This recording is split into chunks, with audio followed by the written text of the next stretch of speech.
आज इस बुलेटिन में हम आपको दिखाएंगे कि नोएडा अथॉरिटी में जूनियर इंजीनियर से चीफ इंजीनियर बने यादव सिंह ने कैसे 1000 करोड़ रुपए का साम्राज्य खड़ा कर दिया।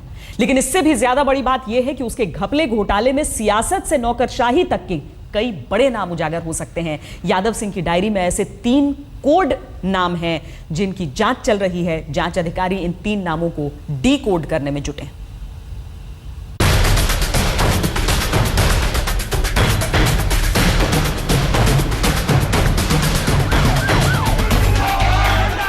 यूपी में मायावती सरकार के दौरान सिर्फ 8 दिनों में भ्रष्टाचार का इतिहास रचने वाले अरबपति इंजीनियर यादव सिंह अपने ही आकाओं की नींदें हराम करके अब लापता है।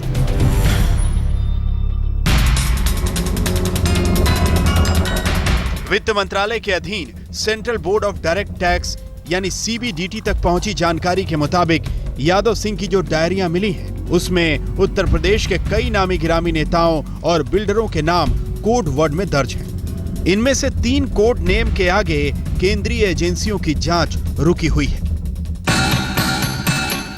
डायरी में प्रमुख नाम पंडित जी, भाई साहब, चड्ढा। अब जांच एजेंसियां ये परखने में लगी हैं कि यादव सिंह की डायरी में ये 3 कोड नाम किसके हैं। यादव की करोड़ों की काली कमाई से इनका क्या रिश्ता है और इन नामों के जरिए कैसे यादव ने भ्रष्टाचार का साम्राज्य खड़ा किया, इस पर से पर्दा उठना अभी बाकी है। बस हुआ इतना है कि यादव सिंह को नोएडा, ग्रेटर नोएडा और यमुना एक्सप्रेसवे अथॉरिटी के इंजीनियर इन चीफ पद से निलंबित कर दिया गया। इनकम टैक्स ईडी डिपार्टमेंट उनके तमाम कागज, प्लॉट या तमाम जानकारियों को इकट्ठा किया है जी। जो कार्रवाई वो करेंगे सरकार की तरफ से, जो सख्त से सख्त कार्रवाई होगी वो हम लोग करेंगे। सूत्रों के मुताबिक यादव सिंह ने यूपी के जिन आला नेताओं को करोड़ों रुपए का नजराना दिया, उस सिलसिले में केंद्रीय एजेंसियां अब 2 कंस्ट्रक्शन कंपनी की पड़ताल कर रही हैं। ये वही कंपनियां हैं जिनको तकरीबन 1000 करोड़ रुपए के अवैध ठेकों में काम दिया गया। यादव सिंह की कृपा पात्र इन कंपनियों के नाम हैं Tirupati construction private limited, SB 7, Shastri Nagar, Ghaziabad, JSP construction private limited, B2 second floor, भवन संख्या 5, नेहरू नगर, गाजियाबाद। उत्तर प्रदेश के बीते विधानसभा चुनाव के आखिरी दिनों में यानी दिसंबर 2011 में यादव सिंह ने एन वक्त पर बिना किसी नियम कानून के कुछ ही घंटों में करोड़ों रुपए के ठेके चुनिंदा कंपनियों को लुटा दिए। एजेंसियों का मानना है कि लखनऊ में बैठे हुक्मरानों की मर्जी के बगैर यादव सिंह की अधिकारी के तौर पर ऐसी मनमानी करने की हैसियत नहीं थी। क्या है 954 करोड़ रुपए का सच? उत्तर प्रदेश पुलिस की CID ब्रांच ने यादव सिंह के खिलाफ जिन गंभीर तथ्यों को अनदेखा किया उनमें से 954 करोड़ रुपए के ठेके दिए जाने का मामला सबसे अहम था। सूत्रों के मुताबिक 24 दिसंबर 2011 को उत्तर प्रदेश में चुनाव का ऐलान हुआ था। 23 दिसंबर यानी 24 घंटे पहले यादव सिंह ने 1000 करोड़ रुपए के अवैध ठेके सरकारी फाइल पर जारी कर दिए। आचार संहिता से बचने के लिए करोड़ों रुपए के प्रोजेक्ट के टेंडर रातों रात जारी किए गए। चौंकाने वाली बात यह है कि ये प्रोजेक्ट चुनिंदा कंपनियों को पहले दिए गए और इनका टेंडर बाद में कराया गया। केंद्रीय सरकार की एजेंसी राइट्स ने इन्हीं अवैध ठेकों पर गंभीर आपत्ति जताई, लेकिन CID ने पूरे घपले पर पर्दा डाल दिया। इसके अलावा कई औद्योगिक प्लांटों को लेकर भी यादव सिंह सवालों के घेरे में है। जो मास्टर प्लान था, जो ओरिजिनल नोएडा का मास्टर प्लान था, सेक्टर 162, सेक्टर 164, सेक्टर 165 और सेक्टर 167, ये SEZ बनाने के लिए, इंडस्ट्रियल डेवलपमेंट के लिए ये आरक्षित थे।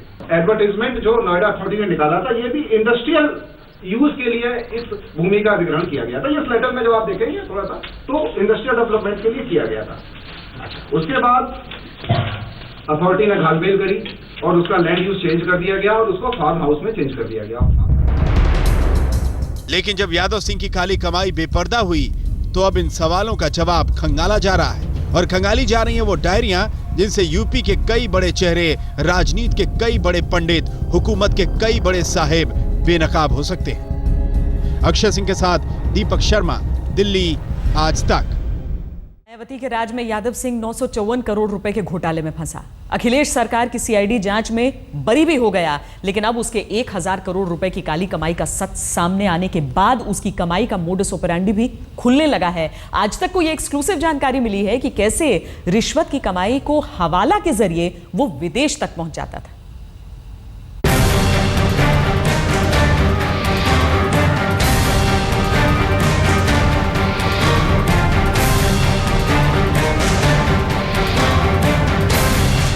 यादव सिंह का घपला सिर्फ 1000 करोड़ रुपए तक सीमित नहीं है। इनकम टैक्स की रिपोर्ट में जिन डायरियों का हवाला है उनमें इस बात के साफ संकेत हैं कि सिर्फ कंस्ट्रक्शन के काम से ही नहीं बल्कि यादव सिंह तो नोएडा से लेकर ग्रेटर नोएडा तक महंगी जमीनों के अलॉटमेंट में भी कमाई कर रहा था। नोएडा की एक समाजसेवी संगठन मौलिक भारत के मुताबिक यादव सिंह ने अपनी 2 ऐसी ही कंपनियों को फार्म हाउस का आवंटन किया जो महज 6 महीने पहले बनी थी और उनका टर्नओवर भी उतना नहीं था। इन दोनों कंपनियों को महज 3500 रुपए प्रति वर्ग मीटर के हिसाब से जमीन का आवंटन किया गया, जो बाजार दर से बहुत कम है। मित्रों, जैसे आप लोगों को पता है, किसान एक भी नहीं है, सारे कॉर्पोरेट लोगों को और सारी फर्जी कंपनियों को दिया गया। मैं आपको फार्म हाउस में ये दो लेटर दिखा रहा हूँ, अलॉटमेंट लेटर। एक है letter Great Value Build Well private limited को, इनको फार्म हाउस अलॉट किया गया है मार्च 2011 में, और दूसरी है कुणाल इंफ्राटेक, इनको भी फार्म हाउस मार्च 2011 में अलॉट किया गया। लेकिन मित्रों, ये दोनों कंपनियां मात्र 6 महीने पहले बनी थी। नोएडा, ग्रेटर नोएडा और यमुना एक्सप्रेसवे अथॉरिटी करोड़ों रुपए की रिश्वत ट्रकों में भरकर सीधे यूपी के एक बड़े विवादास्पद बिल्डर के महरौली फार्म हाउस में भेजी जाती थी। इन फार्म हाउस में नोट की मशीन से रकम गिनने के बाद अलग अलग बैंक के 12 लॉकरों में कैश रखा जाता था। आज तक को मिली खबर के मुताबिक ये कैश लॉकरों से निकालकर हवाला के जरिए विदेश भेजा गया, जिसमें यादव से जुड़ी कुछ निजी कंपनियों के नाम सामने आए हैं। राजनीतिक दबाव के चलते भले ही यूपी सीआईडी ने यादव सिंह के गुनाह धोने की कोशिश की, लेकिन अब प्रवर्तन निदेशालय यानी ईडी उत्तर प्रदेश के सबसे सनसनीखेज घोटाले की परतें खंगालने में जुट गई है। सूत्रों ने बताया कि मामला दर्ज करने की औपचारिकता के बाद ईडी दर्जन भर कंपनियों के विदेश में भेजे गए काले धन की जांच शुरू करने वाला है। वो काला धन जिसे नोएडा की सोना उगलने वाली जमीनों से उगाहा गया और नामी गिरामी नेताओं की जेबें गर्म की गई। मायावती सरकार के कार्यकाल में नोएडा की मलाई खाने वाले यादव सिंह को अखिलेश यादव की सरकार में भी 17 प्रोजेक्ट मिले थे, लेकिन आयकर विभाग ने जब यादव सिंह की पोल खोली तो समाजवादी पार्टी सरकार ने करोड़ों रुपए के इन प्रोजेक्ट्स को रद्द कर दिया। पर सबसे अहम सवाल यह है कि जिस यादव सिंह को साल भर में सिर्फ 70 से 80 लाख रुपए के प्रोजेक्ट्स मिलते थे, उसी सरकारी इंजीनियर को किसकी मेहरबानी से हजार करोड़ रुपए के प्रोजेक्ट्स का मालिक बना दिया गया। इसी मेहरबानी पर अब उत्तर प्रदेश की सियासी हस्तियों की सांसें रुक गई हैं। अक्षय सिंह के साथ दीपक शर्मा, दिल्ली आज तक। सरकार किसी की हो, यादव सिंह की सेहत पर कोई फर्क नहीं पड़ता था।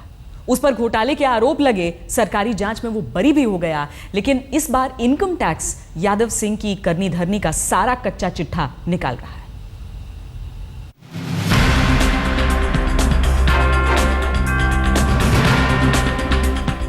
आज तक के हाथ लगे दस्तावेज जाहिर करते हैं नोएडा के चीफ इंजीनियर यादव सिंह के खिलाफ तकरीबन 1000 करोड़ रुपए के ठेकों में भारी गड़बड़ी के सबूत थे। शुरुआती जांच में दस्तावेजों के बिना यह साफ जाहिर था कि यादव सिंह ने अपने रसूख का गलत इस्तेमाल करते हुए बिना टेंडर के ही कुछ चुनिंदा कंपनियों को 954 करोड़ रुपए के ठेके रेवड़ी की तरफ बांट दिए। सूत्रों के मुताबिक यादव सिंह पर भ्रष्टाचार के लगे दाग पोंछने के लिए जानबूझकर जांच सीआईडी को सौंपी गई। सीआईडी के प्रमुख और उनकी टीम ने ठेकों के दस्तावेजों को अनदेखा कर अपनी रिपोर्ट में कहा कि यादव सिंह बेकसूर है। सीआईडी ने यादव सिंह के गुनाह मिटाने के लिए पूरे मामले पर ही क्लीन चिट दे दी। बहरहाल इनकम टैक्स का छापा पड़ने के बाद जिस तरह यादव सिंह से जुड़ी 2 दर्जन प्राइवेट कंपनियों के बही खाते सामने आए हैं, उससे साफ है कि नोएडा का ये अरबपति इंजीनियर अपने आकाओं को बड़े पैमाने पर मनी लॉन्ड्रिंग कर रहा था। आनन फानन में यादव सिंह को सस्पेंड कर दिया गया है और उनके खिलाफ विभागीय जांच के आदेश भी दे दिए गए हैं। इस बीच इनकम टैक्स विभाग ने नोएडा अथॉरिटी को 8 दिसंबर को एक नोटिस भेजा, जिसमें उन 25 कंपनियों के बारे में पूछा है जिसमें यादव सिंह के करीबी मनोचा और परिवार शामिल है। साथ ही ये भी पूछा है कि क्या नोएडा में यादव सिंह की पत्नी कुसुमलता और बेटे सन्नी के नाम से प्लॉट है। जवाब 12 दिसंबर तक देना है। भ्रष्टाचार का फंदा तो पड़ गया, लेकिन क्या नकेल कसेगी या फिर लीपापोती में बड़ा गबन गुम हो जाएगा। अक्षय सिंह और आशीष महर्षि के साथ दीपक शर्मा, दिल्ली, आज तक। जिस एक शख्स का Noida, greater Noida Yamuna expressway authority में सिक्का चलता रहा, वो इस वक्त कहां है ये किसी को पता नहीं। एक जूनियर इंजीनियर से नोएडा अथॉरिटी का चीफ इंजीनियर तक बन चुके यादव सिंह की पत्नी और बेटे के नाम पर कई कंपनियां हैं। एक बेटी की शादी आईएएस अफसर से हुई है, दूसरी की शादी आईपीएस अफसर से हुई।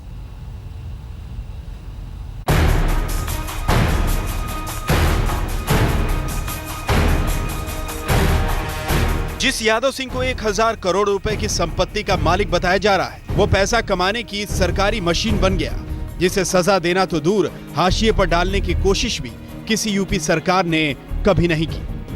तभी तो इंजीनियरिंग में महज डिप्लोमाधारी यादव सिंह नोएडा अथॉरिटी में जूनियर इंजीनियर बनकर आया था, लेकिन हनक देखिए कि उसकी मर्जी के बगैर यहाँ कोई पत्ता तक नहीं हिलता था। कहा तो यहाँ तक जाता है कि यादव सिंह की मर्जी के बगैर नोएडा और ग्रेटर नोएडा अथॉरिटी में कोई सीईओ तक नहीं टिक पाता। नोएडा अथॉरिटी के पूर्व चीफ इंजीनियर यादव सिंह की पत्नी कुसुमलता के नाम पर 40 कंपनियां हैं। बीजेपी नेता किरीट सोमैया की तरफ से प्रवर्तन निदेशालय को भेजे गए दस्तावेजों के मुताबिक 1800 रुपए टर्नओवर वाली चाहत टेक्नोलॉजी प्राइवेट लिमिटेड कंपनी एक साल में 5 करोड़ की हो गई। 2300 रुपए से शुरू होने वाली कुसुम गारमेंट्स प्राइवेट लिमिटेड कंपनी साल भर में 2 करोड़ की हो गई। न्यू एरा सॉफ्टवेयर कंपनी में यादव सिंह का बेटा सन्नी डायरेक्टर है। KS UltraTech private limited company के मालिकानों में यादव सिंह की पत्नी कुसुमलता और बेटा सन्नी शामिल है। हिचकी क्रिएशंस प्राइवेट लिमिटेड कंपनी में भी यादव सिंह की बेनामी संपत्ति मानी जा रही है। Quick infotech solution private limited company में कुसुमलता के अलावा यादव सिंह के करीबी मनोचा दंपति भी डायरेक्टर हैं। 1980 में जूनियर इंजीनियर बने यादव सिंह की किस्मत का सितारा तब चमका जब 1995 में मायावती यूपी की मुख्यमंत्री बनी। तब 19 इंजीनियरों का प्रमोशन दरकिनार कर सहायक प्रोजेक्ट इंजीनियर यादव सिंह को प्रोजेक्ट इंजीनियर बना दिया गया। इसके बाद यादव ने पीछे मुड़कर नहीं देखा, लेकिन भागे भागे फिर रहे यादव सिंह के लिए आने वाले दिन मुश्किल भरे होंगे।